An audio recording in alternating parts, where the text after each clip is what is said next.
மத துவேஷம், இன துவேஷம், மாநிலத்துக்கு மாநிலம் வந்து துவேஷம், இதெல்லாம் என்னது? ஒரு பிரதம மந்திரி நிலைமையில் உள்ளவர் பேசுகிற பேச்சா இது? நரேந்திர மோடி அவர்களுடைய தரத்திற்கும் இது இழுக்கு, பிரதமர் என்ற பதவிக்கும் அது இழுக்கு. அதாவது ஆர்எஸ்எஸ் உடைய சித்தாந்தத்துக்கு எதிராக வந்து ராகுல் காந்தி வந்து ரொம்ப சக்ஸஸ்ஃபுல்லாக ஒரு பிரச்சாரத்தை ஆரம்பிச்சிட்டார். அது வந்து இவங்கள ஒடிக்குது, ஹிந்துத்துவாவை ஒடிக்குது. ஜாதிவாரி கணக்கெடுப்பு நடத்தணும்னு சொன்ன உடனே இந்துத்துவாங்கிற தியரி வந்து அடிபட்டு போயிடுது. அதனால கூட இவங்களை கூட கொஞ்ச நேரம் போகணுங்கிறதுக்காக கூட நட்டா வந்து நாங்கள் ஆர்எஸ்எஸ் சொல்கிறதெல்லாம் கேட்குறது இல்லையாக்குன்னு சொல்லி ட்ராமா பண்ணலாம்.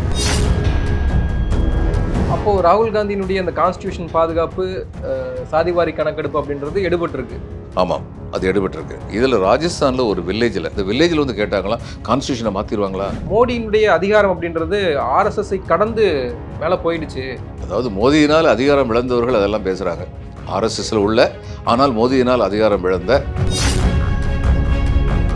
கெஜ்ரிவால் வந்து டெல்லியில் வந்து இவங்களால் அசைக்க முடியாது. அதுக்கப்புறம் கெஜ்ரிவாலை பற்றி அவங்க பயப்படுறது காரணம் என்னென்னா, நம்ம ராமரை சொன்னா அவன் அனுமாரை சொன்னா இவனை எங்க போய் சேர்க்கறதுங்கிற பயம் அவங்களுக்கு இருக்கு. பிரதமர் வேட்பாளர் மோடி கிடையாது, அமித்ஷா தான் இருக்க போறாரு. அது மாதிரி கொளுத்தி போடுறதில்ல.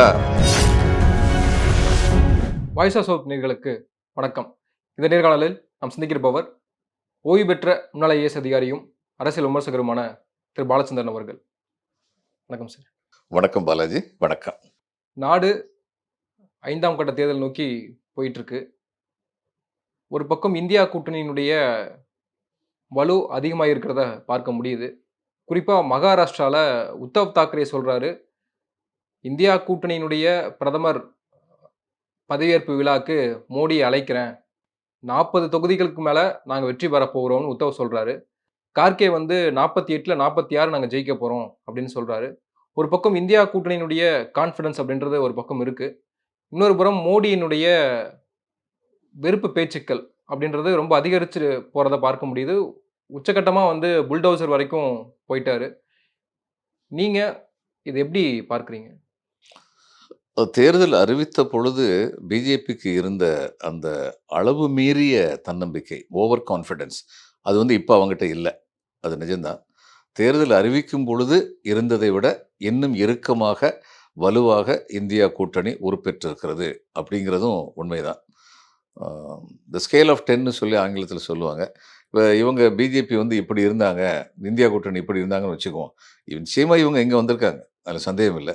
இவங்க எங்கே போகிறாங்க, இங்கேயா அது வந்து தேர்தல் முடிஞ்ச உடனே தான் பார்க்கணும். ஆனால் நிச்சயமாக வந்து மோடியுடைய வெறுப்பு பேச்சுக்கள் வந்து இவங்களுக்கு வந்து தங்களுடைய சாதனைகளை சொல்லி வாக்கு கேட்க முடியுங்கிற நம்பிக்கை இல்லை. அதுக்கப்புறம் முந்தையெல்லாம் இஷ்யூ கிளப்புனாங்க. 2014 வந்து வருஷத்துக்கு 2 கோடி பேருக்கு வேலைன்னு சொல்லி ஒரு மதிமயக்கத்தை உருவாக்கினார்கள். அதை பற்றி எந்த விதமான திட்டமுமே இல்லாமல் நாங்கள் வருஷத்துக்கு 2 கோடி பேருக்கு வேலை கொடுப்போம், விவசாயிகளோட வருமானத்தை இரட்டிப்பாக்குவோம். They did not have any plan. இந்த 10 வருஷத்தில் என்ன பிளான் இருந்தது? ஒரு பிளானுமே இல்லையே. ஆனால் அப்படி சொல்லி மக்களை வந்து நம்பிக்கை கொள்ள வச்சாங்க. இப்போ திமுக வந்து 1967 வந்து 1 படி நிச்சயம் 3 படி லட்சியம்னு சொன்னாங்க. அது ஆட்சிக்கு வந்ததுக்கப்புறம் ரொம்ப கட்டாயப்படுத்தினார் அண்ணா வந்து அதை நம்ம செயல்படுத்தணும்னு. அதிகாரிகள் அதற்கு எகென்ஸ்டாக இருந்தாங்க. இதெல்லாம் எக்கனாமிக்கலி நான் வைபிள்னாங்க. ஆனால் அண்ணா வந்து என்ன சொன்னார், நாங்கள் ஒரு வாக்குறுதி கொடுத்துருக்கோம், அதை நிறைவேற்றணும் அப்படின்னு சொல்லி முதல்ல சென்னையிலையும் சேலத்துலையும் நினைக்கிறேன், சென்னை கோயம்புத்தூரும் சென்னை சேலமும் அவங்க ஆரம்பித்தாங்க. அதுக்கப்புறம் எதனால் பண்ண முடியலன்னா, விலைவாசி எந்த அளவுக்கு உயர்ந்துருச்சுன்னா அதுக்கப்புறம் 1 படி அரிசி ₹1 கொடுக்கவே முடியாது அப்படிங்கிற நிலைமை வந்துச்சு. மற்றபடி இவங்களுடைய வெல்ஃபேர் ஸ்கீம் நிறையா இருந்தது. இந்த திருமணங்களை வந்து சீர்திருத்த திருமணங்கள் என்று கருதப்பட்டவைகளை இந்து மத சட்டப்படியே வந்து நியாயம், அது லெஜிட்டிமேட் மேரேஜஸ், சட்டபூர்வமான திருமணங்கள் கொண்டு வந்ததில் ஆரம்பித்து அதுக்கப்புறம் நிறைய இந்த குடிசை மாற்று வாரியம் அதுன்னு சொல்லி ஏழை எளியோர்களுக்கான திட்டங்கள் நிறைய கொண்டு வந்தாங்க. அப்படிங்கிறதுனால அதை வந்து மக்கள் வந்து பெருசுபடுத்தலை. அந்த ₹1 1 படின்னு சொன்னது என்னாச்சுன்னு சொல்லி. ஆனால் இவங்ககிட்ட அது மாதிரி எதுவுமே இல்லையே. அப்போ 2014க்கு அப்புறம் 2019 இவங்களுக்கு தெரியும், நம்ம இதை பண்ணோம் அதை பண்ணோம்னு சொல்லி வாக்கு கேட்க முடியாது. திரும்ப என்ன சொன்னார், நாங்கள் கழிப்பிடங்கள் நிறையா கட்டி கொடுத்துருக்கோம். அது நிஜம்தான். கழிப்பிடங்கள் கட்டி கொடுத்தது வந்து அது ஒரு ஐஏஎஸ் ஆஃபீஸர் ஒருத்தர் வந்து ரொம்ப திறமையான ஒருத்தர், அவர்கிட்ட பொறுப்பை கொடுத்தாரு. அவர் ரொம்ப திறமையாக நிர்வாகமாக பண்ணார். ஆனால் முக்கியமான ஒரு விஷயத்தை மறந்துட்டாங்க. அந்த கழிப்பிடங்களுக்கு வந்து நீர் வசதி பண்ணி கொடுக்கணும்ல, தே did not take it up. அதனால இப்போ வந்து ஆர்டர் என்ன போட்டிருக்காங்க, உள்ளாட்சி அமைப்புகள்லாம் வந்து நீர்நிலைகளை வந்து நீர் வசதி வந்து ஏற்படுத்தி கொடுக்கணும்னு. நான் 35 வருஷம் கவர்மெண்ட்டில் இருந்திருக்கேன். 2 பேர்ட்ட ஒரு பொறுப்பு கொடுத்தா அது நடக்காது. 2 பேரும் சண்டை போட்டுக்கிட்டு தான் இருப்பாங்க பெரும்பாலும். அப்போ சில இடங்களில் கழிப்பிடங்களுக்கு நீர் வசதிகள் கொடுக்கப்பட்டிருக்கு, பல இடங்களில் கொடுக்கப்படல. அப்போ அந்த ஸ்கீமை பற்றி ஆழமாக போச்சுன்னா அது இவங்களுக்கு வந்து வாய்ப்பா இருக்காது, வசதியா இருக்காது. அடுத்து வந்து 4,00,00,000 பேருக்கு வீடு கட்டி குடுத்துருக்கேங்கிறாரு. இது வந்து இந்த ஸ்டிக்கர் வேல தான். இவங்க குடுத்த பணம் வந்து இவங்க அந்த ஒரு ஒரு வீட்டுக்கு 8,00,000மோ என்னமோ ஆகும்னா, இவங்க குடுத்தது மேக்ஸிமம் ரூ. 1,50,000 குடுத்துருக்காங்க. மீதி பணம் வந்து சில இடங்கள்ல வந்து மாநில அரசுகள் பெரும்பான்மை பணத்த குடுத்துருக்காங்க. பயனாளிகள் கொஞ்சம் குடுத்துருக்காங்க. பல இடங்கள்ல வந்து பயனாளிகள் சில இடங்கள்ல பயனாளிகள் வந்து ரொம்ப பணம் குடுத்துருக்காங்க. பேங்க்ல கடனுடன் வாங்கி குடுத்துருப்பாங்க. ஆனா இவரு குடுத்தேன்னு சொல்லி ஒரு பெருமை அடிச்சுக்கிறதுங்கிறது வந்து, நான் ஏற்கனவே சொன்ன மாரி ஸ்டிக்கர் ஒட்டுற வேல. அப்ப இவங்களுடைய உண்மையான சாதனை என்னன்னு சொல்லி பார்த்தா, கட்டுமான வசதிகள் பெருக்கியிருக்காங்க. ஏர்போர்ட் கொண்டு வந்திருக்காங்க. ரோடு வந்து விரிவுபடுத்தியிருக்காங்க. யுபிலலாம் நெறைய வந்து இன்ஃப்ராஸ்ட்ரக்சர் பண்ணியிருக்காங்க. சந்தேகமே இல்ல. ஆனா இப்படி கட்டுமான வசதிகள் பெருக்கெடுத்ததுல வந்து உடனடியான பலன் வந்து ஏழை எளியோர்களுக்கு போகாது. நீண்ட காலத்துல வந்து பலன் வந்து வரலாம். உடனடியா வந்து வராது. அப்ப இவங்களுக்கு வந்து நாங்கள் செய்த சாதனையால் நீங்கள் பலனடைந்தீர்கள்ன்னு சொல்லி ஏழை எளியவர்கள பார்த்து சொல்றதுக்கு எதுவுமே கிடையாது. அப்ப 2019 வந்து அந்த புல்வாமா புரளிய கிளப்பி விட்டாங்க. இந்த புல்வாமா கிளப்பிய மறுபடியும் கிளப்ப முடியாது. ஏன்னா, சத்யபால் மாலிக் வந்து உண்மைய உடைச்சுட்டாரு. நான் கவர்னரா இருந்தபோது சொன்னேன், நீங்க இது மாரி பண்ணக்கூடாது. அது வந்து பார்டர் ஏரியா. அங்க வந்து நம்முடைய சோல்ஜர்ஸ வந்து நீங்க பை ரோடு கொண்டு போகாதீங்கன்னு சொன்னேன். ஆனா இவங்க கேட்கல. அதனால இது வந்து உள்துறை அமைச்சகத்துடைய ஃபெயிலியர் அப்படின்னு சொல்லி சொன்னாரு. இவரு சொன்னது வந்து அவர் உடனடியா அவர் மேல சிபிஐ அனுப்பி விட்டாங்க வழக்கம் போல. சத்யபால் மாலிக் ஒரு பாலிட்டிஷியன். அவர் சொல்ற வார்த்தைக்கு வந்து அவ்வளவு மதிப்பில்லன்னு சொல்லி வைங்க. ஆனா இன்னொருத்தர் அதையும் சொன்னாரு. General Roy Chaudhuri, the chief commandant of the Indian ஆர்மியா இருந்தவர். ஜிஓசின்னு சொல்லுவாங்களே, ஜெனரல் ஆஃபீசர் கமாண்டிங். அவர் தான் இந்திய ராணுவத்துடைய மிகப்பெரிய அதிகாரி. அவரு சொன்னாரு, ரிட்டயர் ஆன அவர் சொன்னாரு, இது வந்து ஐபி இன்டெலிஜென்ஸ் ஃபெயிலியர், ஹோம் மினிஸ்ட்ரியுடைய ஃபெயிலியர்ன்னு சொன்னாரு. அதுக்கு இவங்க வாயவே திறக்கலையே! ஏன் பதில் சொல்ல வேண்டியது தானே? அப்படிலாம் கிடையாது. நாங்க சரியா தான் செஞ்சோம்ன்னு. இவங்களுடைய தவறுகள மூடி மறைக்கிறதுக்கு அந்நேரமே ராகுல் காந்தி இந்த பிரச்சனைய கிளப்புனாரு. இது வந்து இந்த நேரத்தில நீங்க இது மாரி வந்து ரோட்ல அனுப்பியிருக்கணுமானதுக்கு, ராணுவத்தை அவமானப்படுத்துகிறார்கள். தேசபக்தியற்றவர்கள் திசை திருப்பி விட்டாரு. இப்ப அது மாரி திசை திருப்புறதுக்கு வாய்ப்பில்ல. ஏன்னா அப்படி வேற ஏதாவது பிரச்சனைய இவங்க கொண்டு வந்து திசை திருப்ப பார்த்தாங்கன்னா, காங்கிரஸும் மத்த கட்சிகளும் உடனடியா சொல்லிரும், இது இன்னொரு புல்வாமா, கதைய விடுற அப்படின்னு சொல்லிருவாங்க. அது இவங்களுக்கு தெரியும். They have been exposed. அதனால இப்ப பேச வேண்டியது என்ன இருக்கு? சாதனைய பத்தி பேச முடியாது. புதுக்கரடி கிளப்ப முடியாது. அப்புட்ன்னா வேற என்ன? மத துவேஷத்த வந்து கிளப்பி விடுவோம்னு சொல்லி பேசிக்கிட்டு இருக்காங்க. மத துவேஷம், இன துவேஷம், மாநிலத்துக்கு மாநிலம் வந்து துவேஷம். இதெல்லாம் என்னது? ஒரு பிரதம மந்திரி நிலைமையில் உள்ளவர் பேசுற பேச்சா இது? நரேந்திர மோடி அவர்களுடைய தரத்திற்கும் இது இழுக்கு. பிரதம மந்திரி என்ற பதவிக்கும் அது இழுக்கு. அப்படி நிலைமையில தொடர்ந்து அது மாரி பேசிக்கிட்டு இருக்காங்க. இது மூலமாவது ஓட்டு வாங்கிற முடியுமா? அப்படி சொல்லி பார்க்குறாங்க. இதுல என்னன்னா, குஜராத்ல அது மாரி ஒரு எக்ஸ்பெரிமென்ட்ல ஜெயிச்சாங்க. இப்ப அதே மாரி இந்தியா முழுமைக்கும் ஜெயிச்சிடலாமான்னு சொல்லி பார்க்குறாங்க. முழுமைக்கும் ஜெயிக்கிறதுங்கிறது கஷ்டம். மகாராஷ்டிரத்தில இது முடியாது. பெங்கால்ல வந்து இது முடியாது. சவுத்ல பொதுவா வந்து இது வந்து முடியாது. ஆனா வட மாநிலங்கள் சில மாநிலங்கள்ல இத நடத்தி வைக்க முடியும். அங்க தான் அதிகமான சீட் இருக்கு. அப்படின்னு சொல்லி ஒரு வேளை யோசிக்கிறாங்களோ போல தெரியல. ஆனா இத முறியடிக்கிறதுக்கு ஒரே வழி என்னன்னா, எப்படி ஆர்எஸ்எஸ்க்கு வந்து தன் சுயநலத்த பத்தி கவலைப்படாம, தன் குழுமத்துடைய நலத்த பாதுகாக்கிறது பிஜேபிங்கிறதுனால, உயிர குடுத்து வேலை பார்க்குற தொண்டர்கள் வந்து ஆர்எஸ்எஸ்க்கு இருக்காங்க. அதே மாதிரி இவங்க வந்து தொண்டர் படைய வச்சு, ராகுல் காந்தியும், கார்கேயும் வந்து எலக்ட்ரானிக் மீடியாலயும், பிரிண்ட் மீடியாலயும் முகமும் பேச்சும் வந்தா மட்டும் பத்தாது. இவங்களுடைய முகத்தையும், இவங்களுடைய பேச்சையும் வந்து தெருமுனை கூட்டங்கள், திண்ணை பேச்சுக்கள்னு சொல்லி தொண்டர்கள் வந்து கீழ கொண்டு போணும். மக்களுக்கு நிச்சயமா தெரியும். விலைவாசி கூடி போயிருக்கு. வேலையின்மை அதிகரிச்சிருக்கு. இப்ப இன்டர்நேஷனல் லேபர் ஆர்கனைசேஷன் ஐஎல்ஓ இவங்க வேர்ல்டு பேங்க் வந்து the ease of doing business in India is becoming very குட்னா வேர்ல்டு பேங்கே சொல்லியிருக்கு தெரியுமா? அப்படின்னு சொல்லுவாங்க. இப்ப அந்த ஐஎல்ஓ வந்து என்ன சொல்லியிருக்குன்னா, வேலை செய்யும் திறன் படைத்த ஆனால் வேலை கிடைக்காமல் இருக்கின்ற உலகத்தில் உள்ள இளைஞர் கூட்டத்தில் 74 விழுக்காடு இந்தியாவில் மட்டுமே இருக்கின்றார்கள் சொல்லி ஐஎல்ஓ சொல்லியிருக்கு. இதுக்கு இவங்க என்ன பதில் சொல்லப் போறாங்க? அப்ப வேலையில்லா திண்டாட்டம் ரொம்ப பெருசா இருக்கு.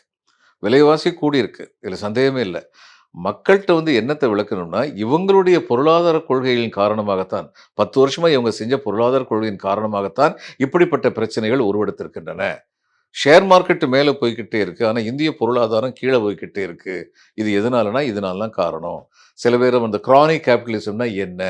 நம்ம வந்து தொழில் வளரக்கூடாதுன்னு தொழில் வளர்ந்தா தான் உங்களுக்கு வந்து வேலை கொடுக்க முடியும். ஆனா, சில பேருடைய தொழில மட்டும் வளர்த்துக்கிட்டே போனா, மத்தபடி மத்தவங்க வந்து தொழில் முனைவோர்கள் வந்து டிஸ்கரேஜ்ட் ஆவாங்க. இது மாரி பல விஷயங்கள் நடந்துட்டு இருக்கு. சிறு குறு தொழில் வந்து ஏறக்குறைய நாசமா போச்சு. அதுக்கு காரணம் யாரு? சிறு குறு தொழில் மூலம் எவ்வளவு பேருக்கு வேலை கிடைக்குது? அந்த வேலையெல்லாம் இல்லாம டூரிசத்துல வந்து ஒரு 4 டாக்ஸி வச்சிருந்தவர் இன்னைக்கு 1 டாக்ஸி வச்சு ஓட்டிட்டு இருக்காரு. மீதி 3 டாக்ஸி ஓட்ட முடியல. அந்த டிமானிட்டைசேஷன்ல இது நடந்தது. இது மாரி நடந்ததெல்லாம் பார்த்துருக்கோம். அப்போ இதையெல்லாம் மக்கள்ட்ட போய் சொன்னா தான், நமக்கு இன்னைக்கு உள்ள பிரச்சனைகளுக்கு யார் காரணம்னு மக்களுக்கு தெரியும். அது எந்த அளவுக்கு இந்த இந்தியா கூட்டணி பண்ண போகுதுன்னு பார்க்கணும். அத பொறுத்து தான் இந்த தேர்தலுடைய ரிசல்ட் வந்து இருக்கும். நேர்மையான தேர்தல் நடந்தால். இது அலையே இல்லாத ஒரு தேர்தல். மோடி அலையும் இல்ல, இந்தியா கூட்டணிக்கான அலையும் இல்ல. அ அவங்கவங்க மாநில பிரச்சனைகள் சார்ந்து, தொகுதிகள் சார்ந்த பிரச்சனைகள் மையப்படுத்தி தான் இந்த தேர்தல் நகர்ந்து போறதுன்னு பல செய்திகள் சொல்றாங்க. இதுல ராகுல் காந்தி முன்னெடுக்கிற அந்த கான்ஸ்டிடியூஷன பாதுகாக்கணும். ஒவ்வொரு தொகுதிகளுக்கும் அந்த கான்ஸ்டிடியூஷன் புக்க எடுத்துட்டு போயிட்டு மக்கள் கிட்ட பிரச்சாரம் பண்றாரு. கான்ஸ்டிடியூஷன மாத்தி எழுத போறாங்க. இடஒதுக்கீடு பறிபோக போகுது அப்படின்ற பிரச்சாரம் அப்படின்றது ஒரு புறமா இருக்கு. இன்னொரு புறம் அ உச்சகட்டமாக ராமர் கோயிலை புல்டோசரை வித்து இடிக்க போறாங்க. ஒருவேளை இந்தியா கூட்டணி ஆட்சிக்கு வந்தால் இவங்க அத பண்ணுவாங்க அப்படின்னு சொல்றாரு.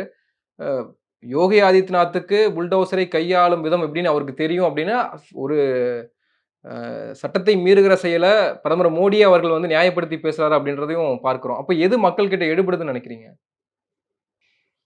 அதாவது இந்த புல்டோசர் வச்சு இடிக்கிறதுங்கிறது தவறான ஒரு செயல். அது சந்தேகமே கிடையாது. ஆனா நான் யுபியில வந்து என்னுடைய பேட்ச்மேட்ஸ்லாம் இருந்திருக்காங்க. மற்ற சில அதிகாரிகளோடயும் எனக்கு பழக்கம் உண்டு. அவங்கட்ட கேட்கும்போது அவங்க என்ன சொல்றாங்க, இந்த ஹெபிச்சுவல் அஃபெண்டர்ஸ்ன்னு இருப்பாங்க. திரும்ப திரும்ப தவறு செய்றவங்க. அவங்க போய் கோர்ட்ல போய் டக்குன்னு ஜாமீன் வாங்கிட்டு வருவாங்க. மறுபடியும் இன்னொரு கொள்ளை, திருட்டு இந்த மாரி ஈடுபடுவாங்க. இப்ப அந்த மாரி ஆட்கள் வந்து எல்லா கட்சியை சேர்ந்தவங்களாவும் இருப்பாங்க. இப்ப நேத்து வந்து படிச்சோம். பாரதிய ஜனதா நிர்வாகி ஒருத்தர் வழிப்பறி பண்ணிக்கிட்டு இருந்தார் தமிழ்நாட்டுல. அவர பிடிச்சு வச்சிருக்காங்கன்னா, இது அங்க அந்த கட்சியில மட்டும் இல்ல. எல்லா கட்சியிலும் இது மாரி இருக்கலாம். குற்றவாளிகள் எல்லா கட்சியிலுமே இருப்பாங்க. ஆனா யோகி வந்து என்ன பண்ணார்ன்னு நான் கேள்விப்பட்டேன்னா, அந்த சமாஜ்வாதி பார்ட்டி சப்போர்ட்டா உள்ள அந்த ஆன்டி சோஷியல்ஸ மட்டும் அவர் வந்து நடவடிக்கை எடுத்தாரு. ஆனா ஜனங்கள் பார்க்குறது, இ நடவடிக்கை எடுத்துட்டார்ல, இதுவரையும் தொந்தரவு பண்ணிக்கிட்டு இருந்தவன் ஓஞ்சான்ல அப்படின்னு தான் ஜனங்கள் பார்க்குறாங்க. நம்ம இந்த என்கவுண்டர், ஃபால்ஸ் என்கவுண்டர பத்தி ஜனநாயக உணர்வுள்ள யாருமே அத ஏத்துக்க முடியாது. ஆனா சினிமால வந்து ஃபால்ஸ் என்கவுண்டர் காட்டும்போது ஜனங்கள் கைதட்டுறாங்க. அது வந்து இது தப்புன்னு சொல்லி அவங்க ஃபீல் பண்ணல. பொதுவா இந்த மனித உரிமை மீறல் அப்படிங்கிறத பற்றி நம்முடைய ஜனங்களுக்கு அவ்வளவா ஒரு பிரக்ஞை கிடையாது. விழிப்புணர்வு கிடையாது.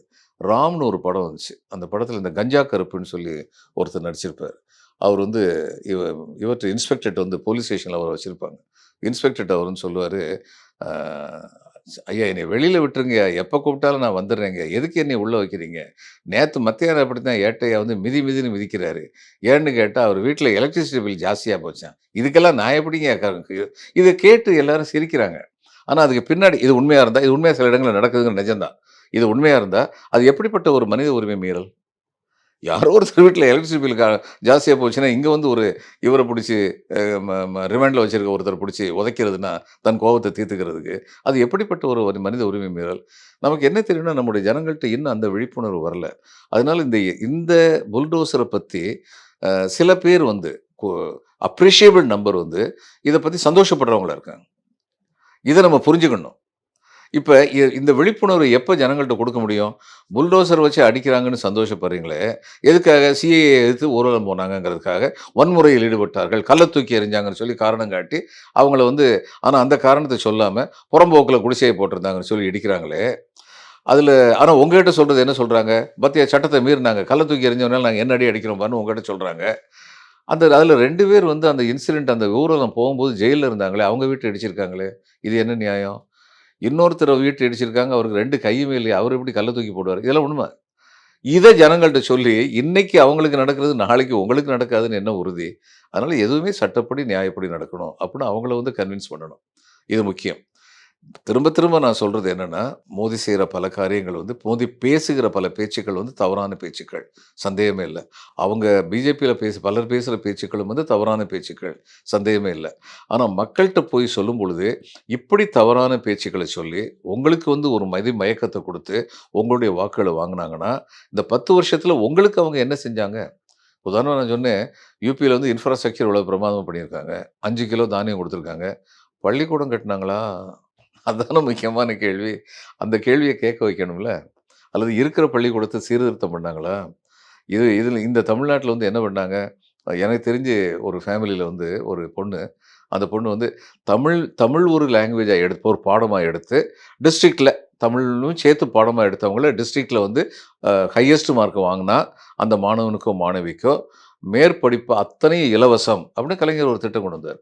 அதுல கோயம்புத்தூர் என்ஜினியரிங் காலேஜ்ல போய் படிச்சுட்டு அந்த பொண்ணுக்கு காலேஜ் எஜுகேஷன் கம்ப்ளீட்டா ஃப்ரீ. ஏன்னா இவங்க கொண்டு வந்த திட்டத்துல. அப்படி ஃப்ரீயா இருந்ததுனால, அந்த பொண்ணு அதுக்கப்புறம் மைக்ரோசாஃப்ட்ல போய் வேலைக்கு சேர்ந்துச்சு. அங்க வேலை சேர்ந்து இதில சியாட்டில்ல கொஞ்ச நாள் இருந்துட்டு, அதுக்கப்புறம் ஹைதராபாட்ல, அதுக்கப்புறம் சியாட்டில்ல இருந்துட்டு, எனக்கு அந்த ஃபேமிலி நல்லா தெரியும். இது மாரி எத்தனையோ ஃபேமிலி பத்தி நான் சொல்ல முடியும். இதில வந்து கொரியா, சவுத் கொரியா, அந்த கொரியான்னு சொல்லுவாங்க. அதில தமிழ் சங்கத்தோட ஃபவுண்டரா இருந்து பிரசிடென்ட்டாவும் கொஞ்ச நாள் இருந்துட்டு, இப்ப மத்தவங்க பிரசிடென்ட் ஆயிருக்காங்க. அந்த ஃபவுண்டர் பிரசிடென்ட் வந்து, அவர் வந்து ஒரு குறிப்பிட்ட சுற்றுப்புறச் சூழல் துறைய பத்தி எம்டெக் பண்ணியிருந்தாரு. பிடெக் பண்ணியிருந்தாரு. அதுக்கு எம்டெக் கேட்டா, இல்ல இதுக்கு எம்டெக் இல்லன்னு சொல்லி சொன்னாங்க. இந்த கோர்ஸ் இல்ல அப்புட்ன்னு. அவர் உடனடியா வந்து சிஎம்க்கு அந்நேரம் கலைஞர் சிஎம் இருந்தாரு. அவர் சொல்றாரு என்கிட்ட, நான் கொரியா போயிருந்தபோது, அவர் என்கிட்ட சொல்றாரு, "எனக்கு வந்து பெட்டிஷன்லாம் சரியா எழுதத் தெரியாது. எங்க வாத்தியார புடிச்சேன். உடனே வாத்தியார் வந்து பெட்டிஷன் வந்து சிஎம்க்கு போடு, வைஸ் சான்சலர் அத்தன பேருக்கும் போடு, டைரக்டர் காலேஜ் எஜுகேஷனுக்கு போடு" அப்படின்னு சொல்லி போட்டா, மதுரை யுனிவர்சிட்டி ரிஜிஸ்ட்ரார் வந்து அவர கூப்பிட்டு விட்டாராம். கூப்பிட்டுட்டு, "நீ என்னப்பா இவ்வளோ பெரிய கலவரத்த கிளப்பி விட்ட? சரி நாங்க அந்த கோர்ஸ சேர்த்துடுறோம்." அப்படின்னு சொல்லி அந்த கோர்ஸ சேர்த்துட்டாங்களாம். இப்போ கொரியால வந்து இதில அமெரிக்காவிலயோ, அ யூரோப்லயும் போய் படிக்கிற பிள்ளைங்க பெரும்பாலும் வசதியான பிள்ளைங்க. கொரியால வந்து இன்னைக்கு ஹுண்டாய் மாரி பெரிய ஃபேக்டரிலாம் சாம்சங் ஆமா கொரியால தான் இருக்காங்க. இப்ப இந்த மாரியான ஃபேக்டரிலாம் அங்க இருக்காங்கல்ல. இந்த என்விரான்மென்டல் இஷ்யூஸ் நெறைய வருது அங்க வந்து. அதனால என்விரான்மென்டல் சயன்ஸ் படிக்கிறவங்க, எம்டெக்ல படிக்கிறவங்களுக்கு, பயோடெக்னாலஜி படிக்கிறவங்களுக்கு ரொம்ப மரியாதை இருக்கு. அங்க ஒரு வசதி என்னன்னா, பிஹெச்டி பண்றதுக்கு. காலேஜ் ஃபீஸ் கிடையாது. இங்க எம்டெக் முடிச்சுட்டு அங்க போய் பிஹெச்டி பண்றாங்க. காலேஜ் ஃபீஸ் கிடையாதுங்கிறத தவிர $1000 வந்து அவங்களுக்கு சப்சிஸ்டன்ஸ் அலவன்ஸ் குடுக்குறாங்க. இந்த $1000 அங்க கொரியால வந்து குடும்பத்த கூட்டு போய் ஒரு ஒய்ஃப் 2 பிள்ளைங்கள கூட்டு போனாலும், அவங்க வந்து தங்களுடைய அடிப்படை வாழ்வாதாரங்கள பார்த்துக்க முடியும். அப்ப வசதி இல்லாத மாணவர்கள் இங்கிருந்து போறவங்க தான் கொரியால வந்து பெரும்பாலும் வந்து போறாங்க. இந்த கொரியா தமிழ்ச் சங்கத்தில வந்து நான் பார்த்தேன். நான் எத்தனையோ தமிழ்ச் சங்கம் உலகத்தில பல இடத்துக்கு போயிருக்கேன். செயற்குழு உறுப்பினர்கள் அத்தன பேரும் பிஹெச்டியா இருக்க ஒரே தமிழ்ச் சங்கம், கொரியா தமிழ்ச் சங்கம் தான். இந்த பிள்ளைங்க தான் போயிருக்காங்க. இப்ப அவர் அத சொல்லும்போது எனக்கு என்ன தோணுதுன்னா, கலைஞருடைய ஆட்சியில இது மாரி நடந்திருக்கு. நிச்சயமா ஜெயலலிதா ஆட்சியில இது மாரி நடந்திருக்கும். இவர் உதாரணம் சொல்றாரு. எனக்கு அந்த உதாரணம் தெரியாது. அப்போ these are governments that care for the people. இது ஒரு ரொம்ப முக்கியமானது. அரசு என்பது மக்களால் தான் அரசு. சட்டம் என்பது மக்களுக்காகத்தான் சட்டம். இத உணர்ந்த அரசுகள இந்த தப்பு நடக்காம இல்ல. ஒரு சமுதாயத்தில தப்பு நடக்கும். எந்த சமுதாயமே குற்றமில்லாத சமுதாயம் ஒண்ணுமே கிடையாது. ஆனால் மேல இருக்கவங்க அந்த குற்றத்த டாலரேட் பண்ணுவாங்களா? அல்லது அதற்கு எதிரா நடவடிக்கை எடுப்பாங்களா? அதான் முக்கியம். நரிக்குறவர் சமூகத்தைச் சேர்ந்த ஒரு பெண் வந்து பேருந்துல பயணம் பண்ணும்போது, அந்த நடத்துனர் வந்து அந்த பெண்ண மரியாதை குறைவா பேசினார்ன்னு கேள்விப்பட்ட உடனே, அவர் பணி இடைநீக்கம் செய்யப்படுகிறார். அப்படின்னா, ஒரு அரசு மேல நமக்கு நம்பிக்கை வரும். எல்லா விதத்திலயும் அவங்க சரியா இருந்தாங்கன்னு சொல்லி நான் சொல்ல மாட்டேன். சில இடங்கள்ல வந்து தவறு பண்ணியிருக்காங்க. அல்லது தவறுகள வந்து இன்னும் வந்து செட் ரைட் பண்ணாம இருக்காங்க. ஆனா பொதுவா வந்து இது it's not true only about Tamil Nadu. கேரளாவாகட்டும், ஆந்திரா ஆகட்டும், கர்நாடகா ஆகட்டும், இங்க விழிப்புணர்வு அதிகம். அதனால ஜனங்கள் வந்து அவங்க நினைச்சபடியெல்லாம் நடத்த முடியாது. அப்படிங்கிற ஒரு நிலைமை இருக்கு. ஆனா பிஜேபிக்கு பிரச்சனை என்னன்னா, அவங்களுடைய அடிப்படையே வந்து எல்லாரும் ஈக்குவல் கிடையாதே.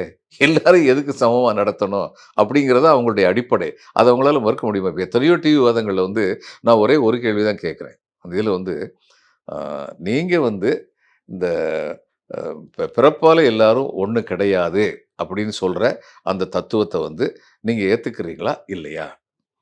இதுக்கு அவங்க பதில் சொல்ல மாட்டாங்க.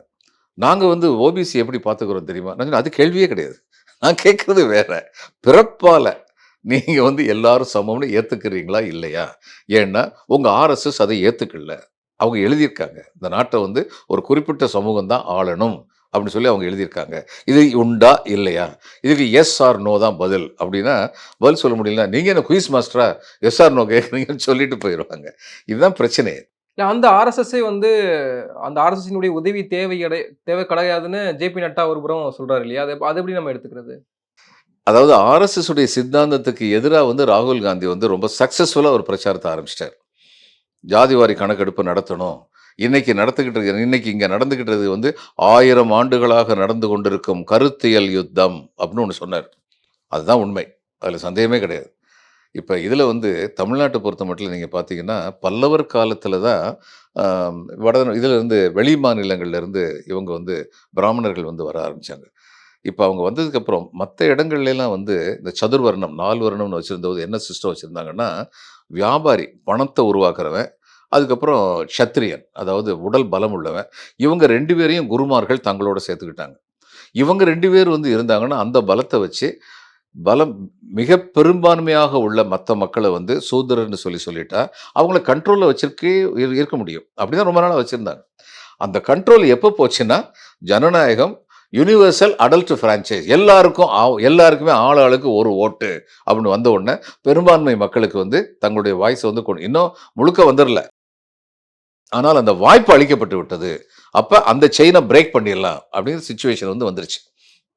இந்த சிச்சுவேஷன் வந்து வர்றதுக்கு முன்னாடி மற்ற இடங்கள்லாம் வந்து பிராமின், சத்திரியன், வைஷ்யாங்கிற காம்பினேஷன் இருந்தது. தமிழ்நாட்டில் கொஞ்சம் ஸ்லிப் ஆயிட்டாங்க. தமிழ்நாட்டிலையும் கேரளாலையும் இவனை முதற்கொண்டு ராஜாவை முதற்கொண்டு சூத்திரன்னு சொல்லிட்டாங்க. அந்த மாதிரி சிஸ்டம் இருந்தது. அப்போ அதனால வந்து மற்ற எல்லாருமே வந்து இப்போ பாருங்க தமிழ்நாட்டில் எல்லாருமே சேர்ந்ததுக்கு இது ஒரு காரணம். இங்கே உள்ளவங்கள சில பேர் சத்திரியன், சில பேர் வைஷ்யன்னு சொல்லி வச்சிருந்தாங்க. இப்போ நாட்டுக்கோட்டை செட்டியார் இருக்காங்க. அவங்களுக்கு சைவமும் தமிழும் இரு கண்கள். அவங்கள மாதிரி சைவத்துக்கும் தமிழுக்கும் தொண்டாற்றினவங்க வந்து யாருமே கிடையாது. இப்போ அவங்களையெல்லாம் சூத்திரன்னு சொல்லி வச்சா, அவன் 3000 வருஷத்துக்கு முன்னாடியே கடல் கடந்து போய் வியாபாரம் பண்ணிட்டு வந்தவங்க. நானாயிரவர்னு சொல்லி தனி ஆர்மியே அவங்களுக்கு வந்து இவங்க குடுத்துருந்தாங்க. அரசர்கள் வந்து குடுத்துருந்தாங்க. பிரைவேட் ஆர்மி வச்சுக்கலாம் அவங்க அப்படின்னு சொல்லி குடுத்துருந்தாங்க. அப்படிப்பட்ட செல்வச் செழிப்போட, தமிழ் உணர்வோட, இது சைவ உணர்வோட இருந்தவங்கள வந்து நீ சூத்திரன்னு சொல்லி சொன்னா எல்லாரும் சேர்ந்துட்டாங்க. இவங்களுக்கு எதிராக செய்து I think that was a tactical mistake done by the Brahmins in Tamil Nadu here and Kerala. எதனால பண்ணாங்க? அவங்கள அது ஒருவேளை பல்லவர் ஆட்சி, அதுக்கப்புறம் வந்து சோழர் ஆட்சி இது நிரந்தரமானதுன்னு நம்பிட்டாங்களோ என்னமோ. எதுவுமே நிரந்தரம் கிடையாது.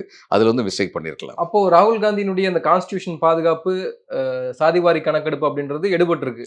ஆமாம். அது எடுபட்டிருக்கு. ஏன்னா நேற்று வந்து சாஹூ அவர் கே.ஆர். நாராயண்ட்ட வந்து இப்போ ராஜ்யசபாவில் ஒர்க் பண்ணவர். கே.ஆர். நாராயணுடைய ப்ரெஸ் அட்வைசராக இருந்தார்.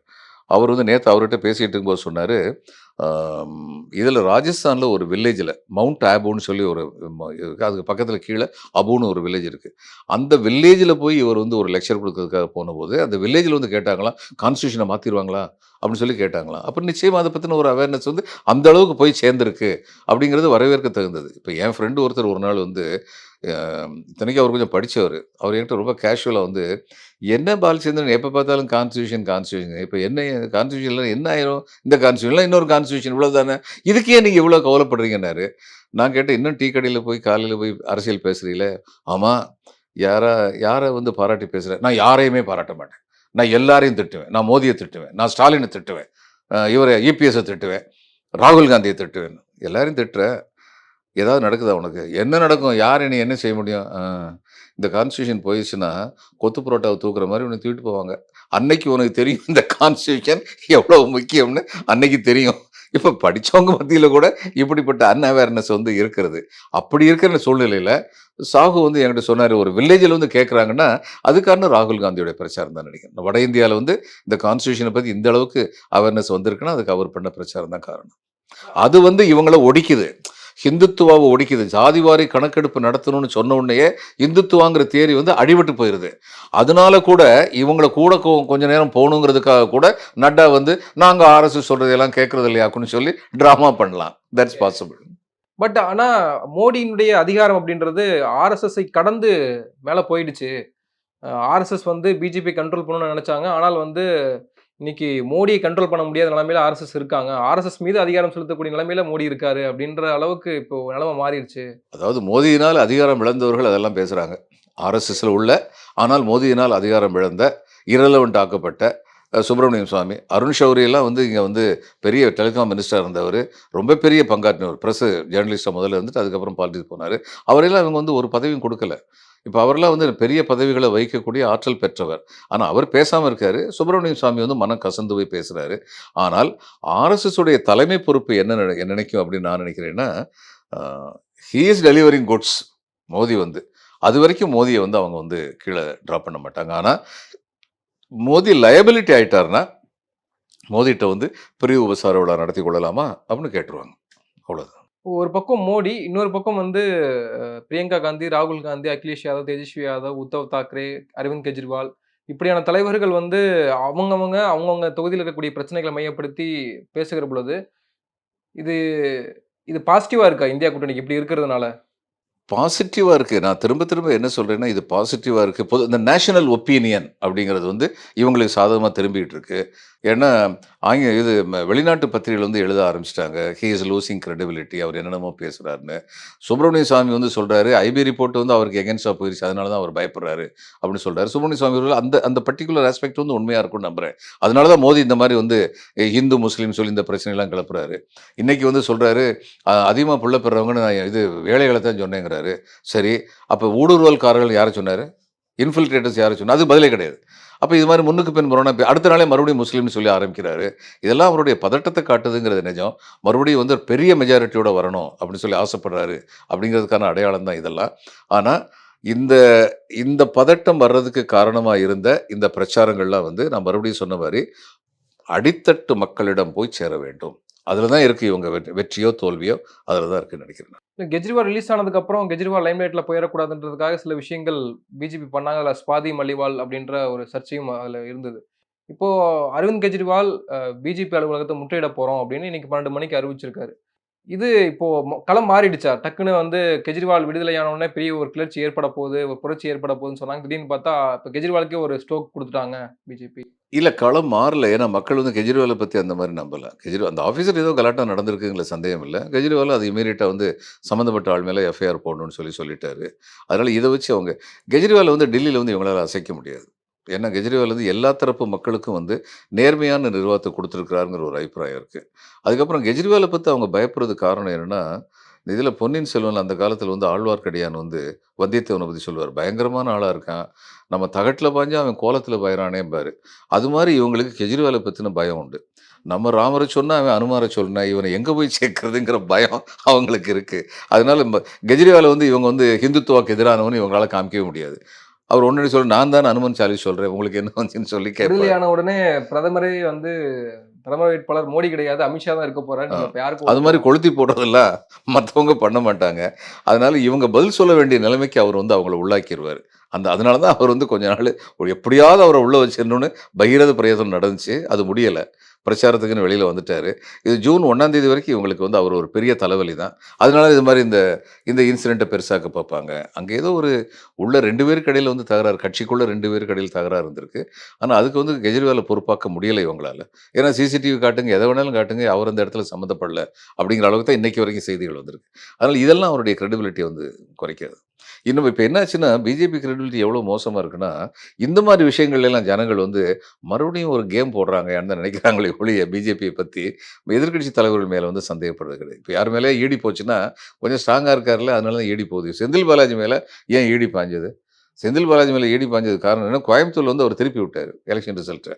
கோயம்புத்தூருக்கு அவர் வந்தாருன்னா, மறுபடியும் இவங்க கைய விட்டு கம்ப்ளீட்டா போயிரும். இவங்க கூட்டணி அந்நேரம் கூட்டணியில இருந்தாங்க. பிஜேபியும், ஏபிஎஸும், ஏடிஎம்கேயும். அது இடைஞ்சலா போயிரும்ன்னு சொல்லிட்டு அவர் வந்து இன்னைக்கு வரைக்கும் ஏதாவது ஒரு காரணத்த சொல்லி அவர உள்ள வச்சுக்கிட்டே இருந்தா, மக்கள் மத்தியில இந்த சந்தேகம் வர்றது வந்து தவிர்க்க முடியாது.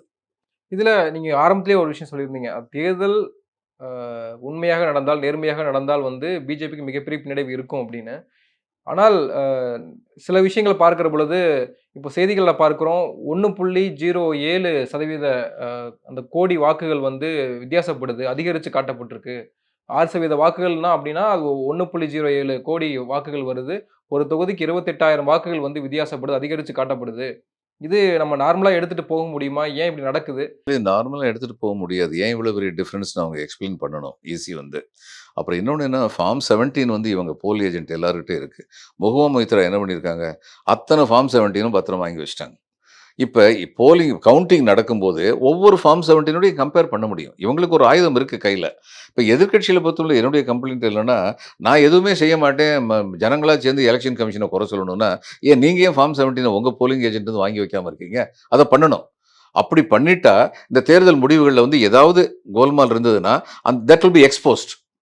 ஏன்னா ஃபார்ம் 17ல வந்து எத்தன ஓட்டு பதிவாயிருக்குன்னு அத்தன ஓட்டு தான் காமிக்க முடியும். அப்படி இல்லாம கூடுதலா, குறையலா இருந்தா ஏங்கிற கேள்விக்கு இப்போ இவங்க போல எலக்ஷன் கமிஷன் வந்து பதில் சொல்ல ஆனா வேண்டியிருக்கும். எலக்ஷன் கமிஷன் டிஸ்க்ளோஸ் பண்ணியே ஆகணும்னு சந்திரசூட் வந்து ஆர்டர் போடுறாருல்ல. ஆமா. அதையும் நம்ம பார்க்க வேண்டியதாவும் இருக்கு. சரி ஆக்சுவல் இது பண்ணட்டும். Let them come out clean. அது மட்டும் இல்ல. இந்த 1,00,00,000 வாக்குகள் வித்தியாசங்கிறது எப்படி வந்துச்சுன்னு சொல்லி, சில வாக்குகள் வித்தியாசம் எப்பயுமே பிரிண்டிங் எரர் இந்த எ ம ம டேட்டா என்ட்ரி ஆப்பரேட்டர்ன்னு எத்தனையோ இருக்கு. இவ்வளவு பெருசா டிஃபரன்ஸ் இருக்குன்னா, அது எதனாலன்னு சொல்லி எலக்ஷன் கமிஷன் வந்து எக்ஸ்ப்ளைன் பண்ணணும். நம்ம மக்கள் வந்து அத நம்ம அவநம்பிக்கையோட பார்க்கணுமா? இல்ல நீங்க எப்படி அத பார்க்கிறீங்க? உங்களுடைய எக்ஸ்பீரியன்ஸ்ல? இல்லங்க, இன்னைக்கு நிலைமை என்னன்னா, இந்த எலக்ஷன் கமிஷன் மேல எனக்கு நம்பிக்கை கிடையாது. இது மாரி பல பேருக்கு நம்பிக்கை இருக்கு ஐயா. நான் சொன்னேன்ல, கர்நாடக சட்டமன்ற தேர்தல்ல ஜெய் பஜரங்கபலின்னு சொல்லிக்கிட்டே போய் ஓட்டு போடுங்கன்னு ஒருத்தர் சொன்னாருன்னா, நான் எலக்ஷன் நடத்தியிருக்கேன். I was district election officer. இது வந்து எம்சிசிக்கு மாடல் கோட் ஆஃப் கான்டக்ட்க்கு எதிரானது இந்த பேச்சு வந்து. இந்த பேச்சு பேசுனதுக்கு அவருக்கு நோட்டீஸ் அனுப்பியிருக்கணும். என்னைக்கு அவங்க நோட்டீஸ் அனுப்பலையோ, அன்னைக்கே எனக்கு இவங்க மேல நம்பிக்கை போயிருச்சு. அப்ப இவங்க இப்ப இன்னைக்கு என்னன்னா, பிஜேபி எதிர்த்து இந்தியா கூட்டணி ஜெயிக்கணுங்கிறது மட்டும் இல்ல.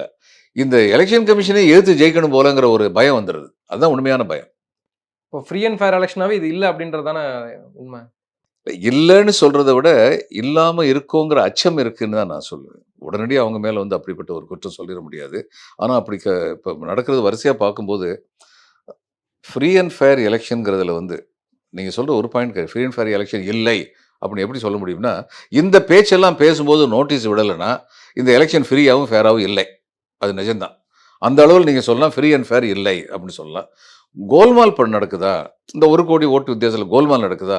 அதெல்லாம் வந்து நம்ம உறுதியா சொல்ல முடியாது. இது பெரிய கோல்மால் நடந்திருக்குன்னு சொல்ல முடியாது. அத வந்து நம்ம இன்னும் தெளிவா பார்த்துட்டு தான் பேச முடியும். ஏன்னா இதுல குறிப்பா அசாம், கர்நாடகா, ஆந்திரா, அண்ட் மகாராஷ்டிரா இந்த மாரியான இடங்கள்ல தான் வாக்கு சதவீதம் கூடுதலாக அதிகரிச்சு காட்டப்பட்டிருக்கிறதா பார்க்கிறோம். அப்போ இந்த இடங்களை எல்லாம் பாஜக மீண்டும் ஆட்சிக்கு வரணும்னா, இந்த இடங்களை எல்லாம் ஜெயித்தாக வேண்டிய கட்டாயம் இருக்கு. அப்ப அதுதான் நமக்கு அங்க இடத்துல சந்தேகம் வரதும் இயல்பா இருக்கு. அது அது அது நடந்துரும்னு நினைக்கிறீங்களா அது? தெரியல. அத நான் ஏற்கனவே சொன்னேன்ல. அப்படி நடந்தா, அத எக்ஸ்போஸ் பண்ணக்கூடிய கெப்பாசிட்டி பார்ட்டிஸ்ட்ட இருக்கு. ஃபார்ம் 17 இருக்கு. இவங்க இவங்களுடைய ஹோம் ஒர்க்க சரியா பண்ணணும். அதுவும் முக்கியம். That's what I think. Okay sir. பொறுத்திருந்து பார்ப்போம். முடிவுகள் எப்படி இருக்குன்னு ஜூன் 4 சொல்லும். நெறைய விஷயங்கள பகிர்ந்துக்கிட்டீங்க. உங்க நேரத்துக்கு மிக்க நன்றி. வணக்கம் பாலாஜி. வணக்கம்.